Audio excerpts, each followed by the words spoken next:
नमस्कार, आपका हमारे चैनल डायरी डोस सागा में स्वागत है। आज की कहानी का शीर्षक है सच्ची शिक्षा का अर्थ। यह बात तब की है जब कौरव और पांडव गुरुकुल में शिक्षा प्राप्त करने गए हुए थे। छात्रों के बीच गहरी प्रतिस्पर्धा का माहौल था।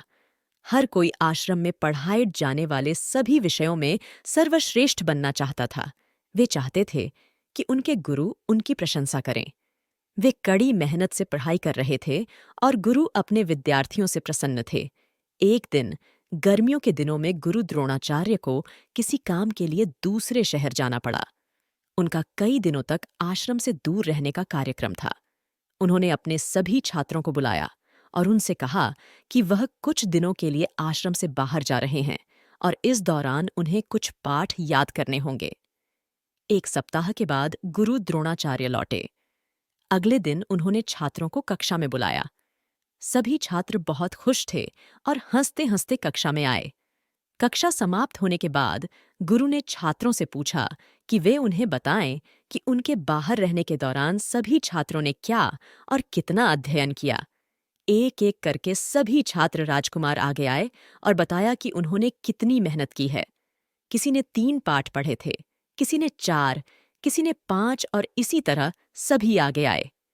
गुरु ने मुस्कुराते हुए एक एक करके प्रत्येक छात्र को खड़ा किया और उनकी उपलब्धियों को लिखने लगे। अंत में युधिष्ठिर की बारी आई। गुरु ने उन्हें उम्मीद से देखा।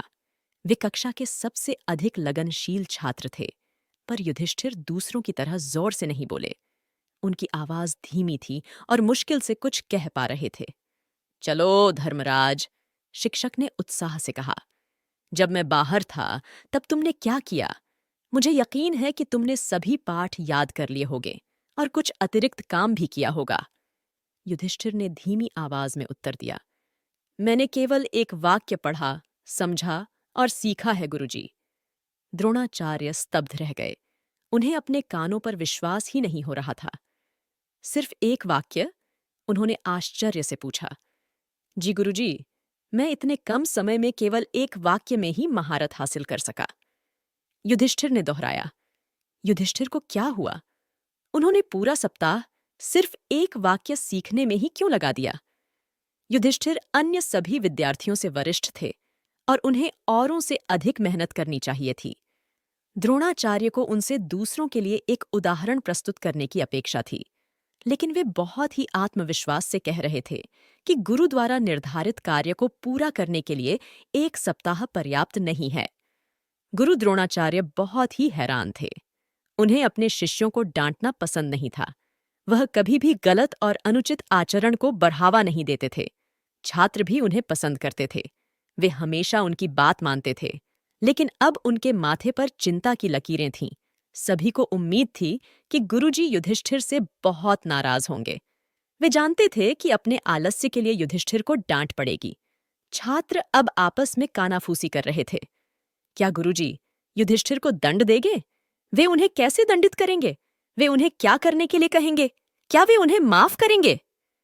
यह पहली बार था कि युधिष्ठिर ने अपना गृह कार्य नहीं किया था। गुरु ने युधिष्ठिर की ओर देखकर कहा, इस कक्षा में हर कोई तुमसे छोटा है। उन सब ने कड़ी मेहनत की है और मेरे द्वारा निर्धारित काम को पूरा किया है, और तुम कह रहे हो कि निर्धारित कार्य को पूरा करने के लिए समय पर्याप्त नहीं था। द्रोणाचार्य जी को पहली बार युधिष्ठिर पर गुस्सा आ रहा था। युधिष्ठिर का चेहरा तब भी शांत बना रहा। गुरुजी, मैं इससे ज्यादा नहीं कर सका। मैं बस इतना ही पाठ खत्म कर सका।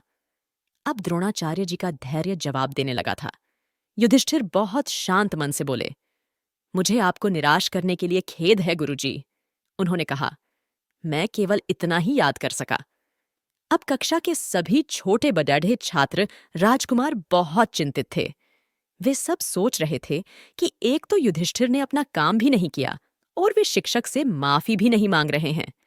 वे निश्चित रूप से बहुत परेशानी में पड़ जाएंगे। उन्होंने एक दूसरे से इशारे में सिर हिलाते हुए कहा। द्रोणाचार्य जी अब और अपने आप को नियंत्रित नहीं कर पाए। उन्होंने गुस्से में कहा, मैं तुम्हारी अवज्ञा के लिए तुम्हें दंड देने जा रहा हूं।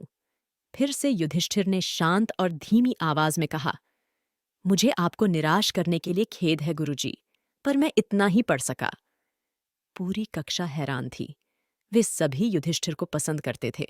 वे सब अपने गुरु को भी पसंद करते थे। वे सब सोचने लगे कि युधिष्ठिर ने माफी क्यों नहीं मांगी। गुरुजी उन्हें माफ कर देते। वे अब भी उस पाठ को याद करने का काम कर सकते थे और हम सभी उनकी मदद भी कर देते। एक बार फिर सभी खुश हो जाते। लेकिन गुरु उन्हें जितना डांट रहे थे, वे उतना ही शांत होकर अपनी बात समझाने की कोशिश कर रहे थे। अचानक गुरु को लगा कि कुछ ठीक नहीं है। शायद युधिष्ठिर ने कुछ बहुत ही असामान्य काम किया है, इसलिए डांटने पर भी वह शांत हैं। वह वाक्य क्या है जो तुमने सीखा? गुरु ने पूछा। युधिष्ठिर ने अपनी पुस्तक निकाली और वाक्य दिखाया। अपने क्रोध पर नियंत्रण रखें। एक ही क्षण में गुरु और सभी शिष्य समझ गए कि युधिष्ठिर ने न सिर्फ उस वाक्य को पढ़ा है व सीखा है, बल्कि उसे अपने जीवन में उतारने का भी अभ्यास किया है। उन्हें अपने क्रोध पर काबू पाने में 7 दिन लगे। युधिष्ठिर कितने बुद्धिमान थे, यह जानकर गुरु द्रोणाचार्य की आंखों में आंसू आ गए। उन्होंने युधिष्ठिर को गले लगा लिया और कहा, वत्स, मुझे तुम्हारे प्रति कठोर होने के लिए क्षमा करना। आज तुमने मुझे सिखाया है कि पाठ कैसे पढ़ना चाहिए। अगर सब तुम जैसे हो जाएं, तो स्वर्ग धरती पर उतर आए। यदि आपको हमारे प्रयास पसंद आ रहे हैं, तो कृपया हमारे चैनल को लाइक, शेयर और सब्सक्राइब करें। इससे हम आपके लिए और नई कहानियां लेकर आते रहेंगे और आपका हर बार मनोरंजन करते रहेंगे। धन्यवाद।